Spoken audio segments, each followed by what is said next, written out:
И, естественно, история отношений между нашими странами, она, естественно, предполагает посредничество российской стороны. Мы восприняли позитивно это предложение, и наш министр иностранных дел готов был встретиться с российским армянским коллегой. К сожалению, армянская сторона от этой встречи отказалась.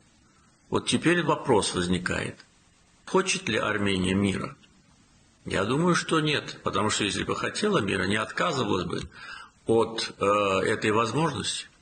Премьер-министр Армении 6 часов летит в Гранаду, участвует там в непонятной встрече, где обсуждается Азербайджан без Азербайджана, а 2-3 часа в Бишкек прилететь он не может. У него важные дела.